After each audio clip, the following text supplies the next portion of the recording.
Salam, selamat pagi, bertemu kembali di Mimbar Gemar Online. Pagi ini bersama GSCA Penil Surabaya dan GSCA Anugerah Kemendung.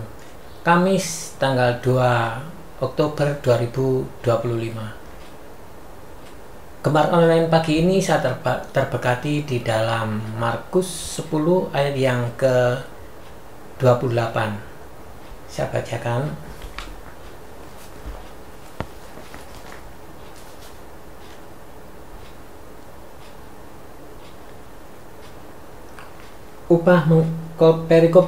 Perikopnya upah mengikut Yesus.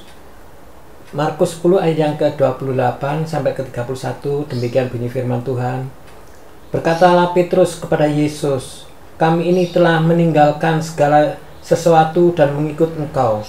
Jawab Yesus, "Aku berkata kepadamu, sesungguhnya setiap orang yang karena aku dan karena Injil meninggalkan rumahnya, saudaranya laki-laki atau saudaranya perempuan, ibunya atau bapaknya, anaknya atau ladangnya." 30. Orang itu sekarang pada masa itu juga akan menerima kembali 100 kali lipat rumah, saudara laki-laki, saudara perempuan, ibu, anak, dan ladang, sekalipun disertai berbagai penganiayaan, dan pada zaman yang akan datang ia akan menerima hidup yang kekal. 31. Tetapi banyak orang yang terdahulu akan menjadi yang terakhir, dan yang terakhir akan menjadi yang terdahulu. Puji Tuhan ya, firman Tuhan ini menggambarkan tentang pelayanan. Sudah terbiasa orang berpikir bahwa setiap pekerjaan harus ada upahnya. Itu sebabnya meski secara tidak langsung setiap apa yang dikerjakan seseorang selalu ada kaitannya dengan upah dan penghargaan. Seorang pekerja kasar misalnya menghendaki upah berupa uang atau barang. Tetapi bagi seorang yang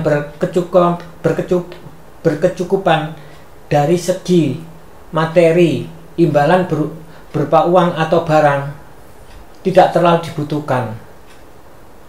Namun mereka tetap mengharapkan upah dari pekerjaan atau perbuatan baiknya. Tentu saja tidak dalam bentuk uang, namun dalam bentuk non-materi, misalnya berupa pujian, pengakuan, dan penghargaan. Memang ya, di setiap kita, kedagingan kita, kadang kita kalau dalam pekerjaan kita minta dipuji, minta dihargai. Di sisi lain ada orang setiap pelayanan itu dengan segenap hati. Kadang orang berpikir kita mencari nama. Kalau kita memang sungguh-sungguh, kita tidak usah memperhatikan seseorang, tidak usah menilai seseorang. Kalau kita fokus untuk pelayanan, kita harus pelayanan. Markus 10 ayat yang ke-28 sampai 31 juga berbicara tentang upah mengikut Yesus. Sebelum bercakap-cakap dengan para murid, Yesus sudah lebih dahulu bercakap-cakap dengan seorang kaya. Dari isi percakapan dapat kita pahami bahwa orang kaya bertemu dengan Yesus bukan ingin mengetahui cara untuk memperoleh hidup yang kekal, tetapi lebih kepada kesombongan atas harta bendanya yang ia punyai. Dia berkata kepada Yesus, "Guru, yang baik apa yang harus kuperbuat untuk memperoleh hidup?" Yang kekal, kata Yesus kepadanya, "Jangan membunuh, jangan berzina, jangan mencuri, jangan mengucapkan saksi dusta, jangan mengurangi hak orang lain, hormatilah ayah dan ibumu." Kata orang muda yang kaya itu, "Semuanya itu sudah kuturuti, apalagi yang masih kurang." Anak muda yang kaya ini merasa dapat melakukan apa saja dengan kekayaannya. membeli hal-hal yang berkaitan dengan hidup yang kekal. Niat yang tidak tulus si anak muda yang kaya diketahui oleh Yesus. Karena itu Yesus menjawabnya dengan anjuran yang sebenarnya tidak mungkin untuk dilakukan. Yesus berkata kepadanya, hanya satu lagi kekuranganmu. Pergilah, jualah segala milikmu dan berikanlah itu kepada orang-orang yang miskin, maka engkau akan beroleh harta di surga. Yesus mengetahui miskin benar ia menjual semua harta bendanya dan membagikan kepada orang miskin. Ia pun tidak akan dapat mendapat hidup yang kekal, hanya beramal tanpa percaya. Karena itu sudah dapat ditebak apa reaksi si kaya. Ia pergi dengan bersungut-sungut. Bila si kaya tidak mau melepaskan hartanya untuk mengikut Yesus, maka para murid telah meninggalkan segala sesuatunya demi Yesus. Pertanyaannya adalah, adakah keuntungan bagi para murid melakukan semuanya itu? Ayat ke-28 mengatakan, Yesus mengatakan bahwa segala pengorbanan akan nama Tuhan akan tetap ada harganya. Apa saja yang hilang karena mengikuti Yesus akan menerima upah berlipat kali ganda di dunia ini maupun di zaman akan datang, yakni berupa hidup yang kekal. Tentu saja yang dimaksud Yesus bahwa yang hilang bersifat materi, tidak selalu mendapat ganti berupa materi, tetapi yang dimaksud adalah Tuhan memperhatikan setiap pekerjaan orang. Ia tidak mengecewakan mereka yang rela mengorbankan segala sesuatu demi kemuliaan nama Tuhan. Mereka yang harus miskin, menderita, dan teraniaya karena Kristus, meskipun tidak dapat sesuatu berupa materi, namun sesungguhnya mereka adalah orang-orang yang kaya di dalam iman dan kemurahan. Karena itu mereka akan ditinggikan di hadapan Allah dan mendapatkan nama yang harum di dunia ini.